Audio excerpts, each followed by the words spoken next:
और सवाल निधि जी इस पे लेंगे, लेकिन हमारे साथ दो और मेहमान हैं, उससे उनके पास जाते हैं। पारस जो कि एंटरप्रेन्योर भी हैं, एक इन्फ्लुएंसर भी हैं, बहुत बड़ी तादाद में इनके फॉलोअर्स हैं। पारस, क्या होता है आमतौर पे, बताएं आप हमें कि आप जैसे मैं देखता हूं कुछ बड़ी सेलिब्रिटीज़ के तो जो इंडोर्समेंट आते हैं तो वहां पे लिखा रहता है ब्रांड प्रमोशन या फिर इंडोर्समेंट ही लिखा रहता है कई बार तो, या कोई भी ऐसी चीज रहती है जिससे आपको पता लग जाता है कि वो ब्रांड के साथ एक एसोसिएशन या पेड पार्टनरशिप बहुत सारे लोग लिख देते हैं। लेकिन जैसा निधि जी भी कह रही हैं कि इन्फ्लुएंसर्स अब बहुत सारे हो गए हैं सोशल मीडिया पे, क्या अक्सर ऐसा रहता है कि आप लोग बताते नहीं है, या मैं आपकी बात नहीं कर रहा हूं इन जनरल, लेकिन कई इन्फ्लुएंसर्स बताते नहीं और उसको जनरल बातचीत में ले जाते हैं, डेफिनेटली तब वो थोड़ा मिसलीडिंग लगता है।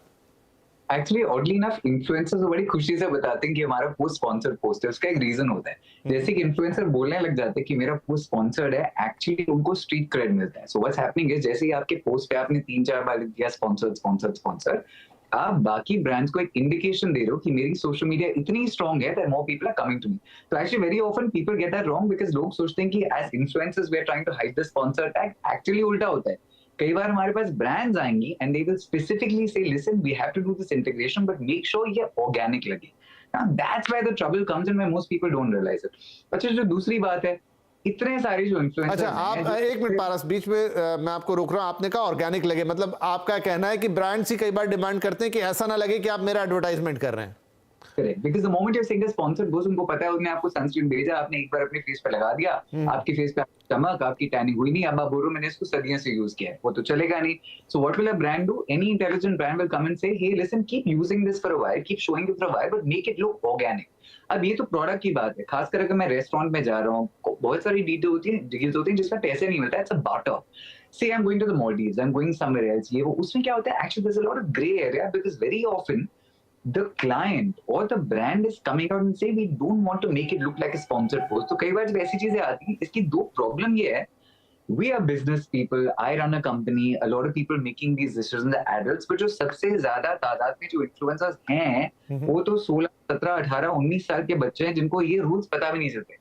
तो जब कोई ब्रांड उनके पास आके बोलती है मैं आपको 5 लाख रुपए दे दूंगा, आपको 10 पोस्ट डालनी एक महीने में, and they have still got 1.5-2 million followers, वो तो बड़ी अच्छी से मान जाएंगे, बस उनको ये रूल्स पता नहीं होते। तो I think more than just putting out these guidelines, there should also now be some system to market penetration of the influencers. आज के सबसे बड़े इन्फ्लुएंसर्स कहाँ हैं? छोटे-छोटे गांव और कस्बों में हैं। How are we going to tell them that this is the new law? Because उनको पता नहीं चलेगा। So I think that also will be tricky to make sure these people understand the new rules. खैर, उसके लिए तो मुझे लगता है निधि जी प्रबंध करेगा आपका मंत्रालय कि ये बात सब तक पहुंचे। निश्चित जी हाँ, तो वो तो बात जाएगी जाएगी।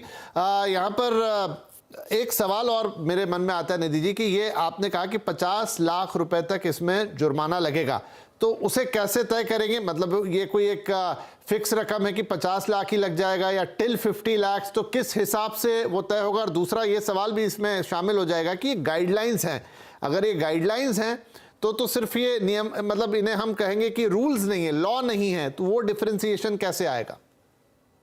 नहीं, ये सही नहीं है। एक्चुअली जो पेनल्टी है वो लॉ में ही दी हुई है, यानी एक्ट में ही है। और जो कंज्यूमर प्रोटेक्शन एक्ट है उसमें एंडोर्सर की बात कही गई है।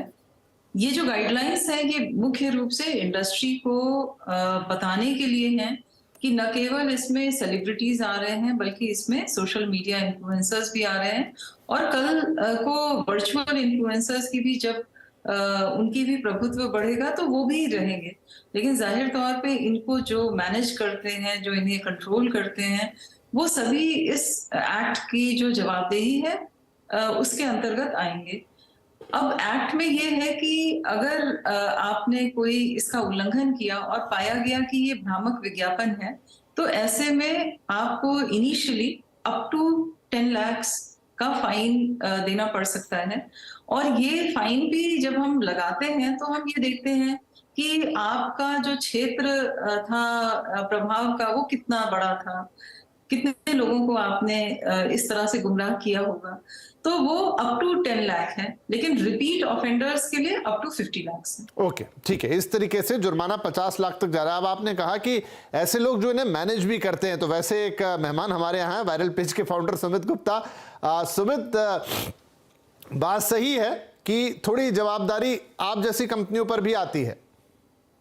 बिल्कुल बिल्कुल। आई थिंक एस्काई गाइडलाइंस आई थी काफी टाइम पहले। आई थिंक हम लोग काफी टाइम से इस बारे में बात कर रहे हैं, और जो अभी जो नए रूल्स और गाइडलाइंस जैसे बताया गया है कि आए हैं, आई थिंक जितने भी बड़े ब्रांड्स हैं जिनके साथ हम काम करते हैं वो ऑलरेडी इस प्रोसेस को फॉलो करते हैं। हम लोग खुद इंश्योर करते हैं कि जितने भी इन्फ्लुएंसर्स हमारे साथ काम करें इन गाइडलाइंस को फॉलो करें, बिकॉज जैसा कि बताया जा रहा है कि इससे कंज्यूमर्स इम्पैक्ट होते हैं और गुमराह भी हो सकते हैं।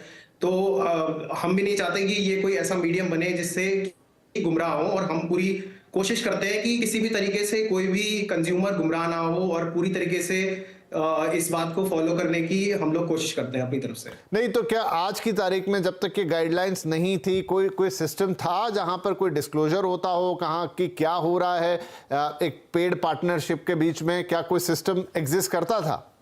बिल्कुल बिल्कुल। अगर आप देखेंगे तो इंस्टाग्राम पे तो आप खुद टैग कर सकते हैं, पेड पार्टनरशिप टैग होता है ब्रांड के साथ। इसके अलावा हैशटैग्स यूज किए जाते हैं, hashtag add, hashtag paid sponsorship. जो नई गाइडलाइंस आई है, जितना कि मैंने पढ़ा है अभी तक ऑनलाइन इसके बारे में, उसमें ये लिखा है कि वीडियो के अंदर भी कहीं मेंशन होना चाहिए, वीडियो के साथ लोगो भी लगा होना चाहिए, जो कि आगे जाके जब हम और डिटेल्स में गाइडलाइंस को पढ़ेंगे तो हम कोशिश करेंगे कि इनको इम्प्लीमेंट करें और तरीके से और ऐड करें इसको। तो हमारी पूरी कोशिश रहेगी, और अभी तक भी जो प्रोसेस चल रहा है उसमें हम पूरी तरीके से hashtag add, paid partnership tags, ये हर तरीके से फॉलो करते हैं हर इन्फ्लुएंसर के साथ। ठीक है पारस, थोड़ा ये बताइए मुझे कि जब ये ब्रांड प्रमोशन हो रहा है और ठीक है उसके बदले में जो भी पैसे मिल रहे हैं, जो भी या कोई बार्टर हो रहा है, अगर क्या प्रॉब्लम होती है जो इन्फ्लुएंसर्स है उन्हें बताने में? आई थिंक शायद ये इतना इजी नहीं कि ठीक है मैं आगे से बता दिया करूंगा।